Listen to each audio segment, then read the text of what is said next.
Working in a series is a great way to get to know our landscape a little better. And the paintings don't have to be large to make a real difference and make our painting skills improve quickly. Close to my house is a big hill with spectacular panoramic views. It's a place I visit often, and the view can seem quite overwhelming to paint. Where do I start? What do I include? And what do I leave out?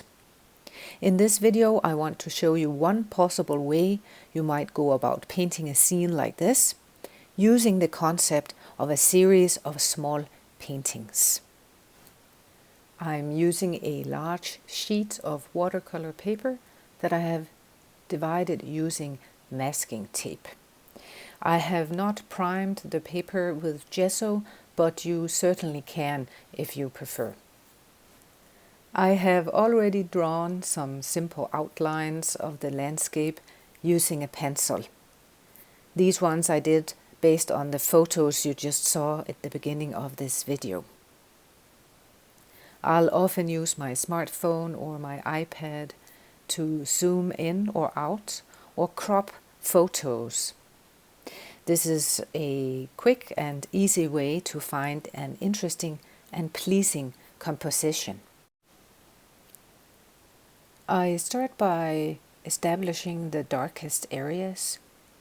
These will be the backbone of the design, and I try to think of the dark shapes as an abstract pattern. I want the designs to be different, yet related on all four paintings.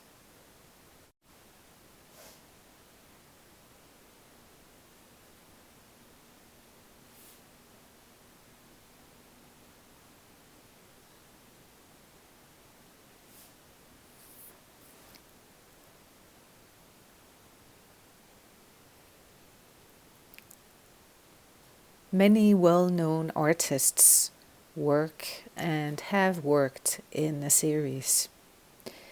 Think of Claude Monet's water lilies, Andy Warhol's pop portrait paintings, and Jackson Pollock's drip paintings. We all want to be better painters, and we all want to express something with our artwork. Working in a series is a great way to take a giant leap forward.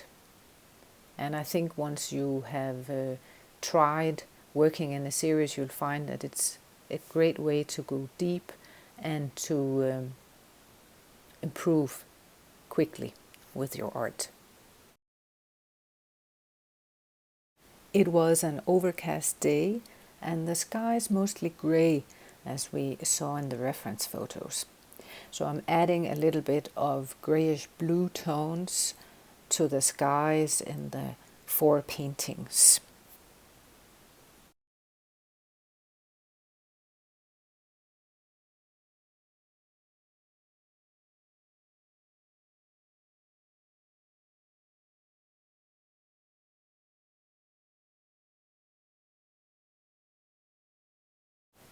Even if just one of these paintings turns out to be any good, the other three will teach me something.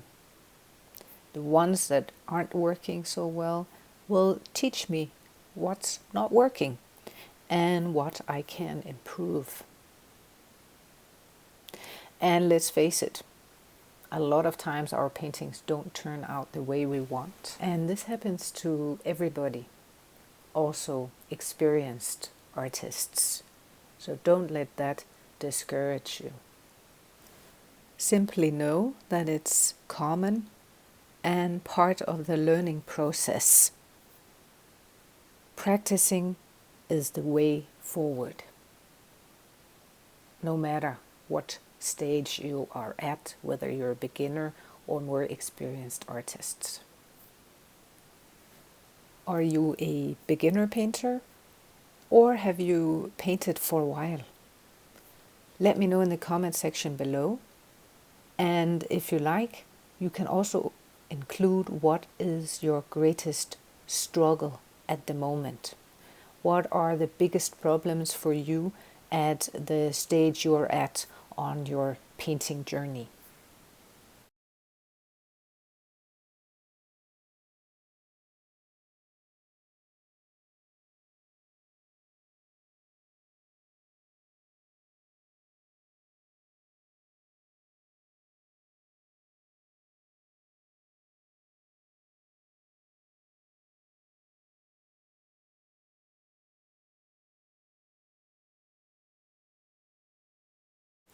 What I wanted to explore in this series of small paintings were the different ways of creating a sense of open space, a sense of a vast landscape made up of fields and patches of trees and forests. I really like that pattern of bright green and bright yellow fields next to the dark areas. These are things that are very interesting to me.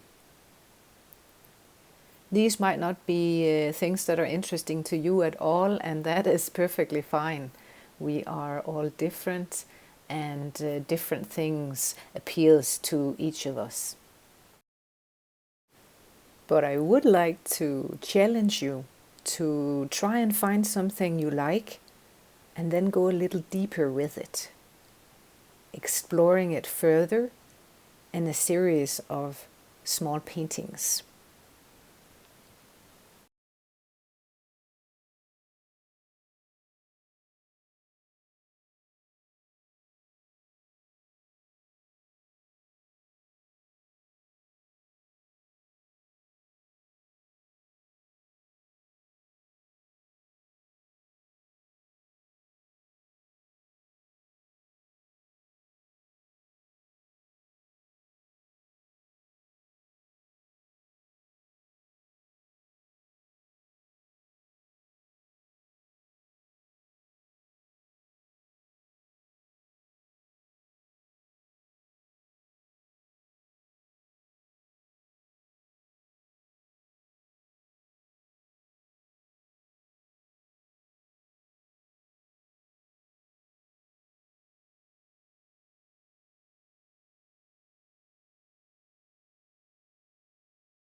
At this point, I thought it would be fun to go in with a bit of watercolor pencil and add some marks. It's a quick and easy way to add a bit of definition in certain areas.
If you are interested in trying to paint a series of paintings yourself, I have a few tips for you. First one is to work small. It's better to do 10 small paintings instead of 3 bigger ones. And also I would recommend using a limited palette, meaning using a few colors plus black and white. I would suggest no more than 5 different colors plus black and white. Don't forget to let me know in the comment section how long you've been painting and if you've tried working in a series. Thank you very much for watching and see you in the next video.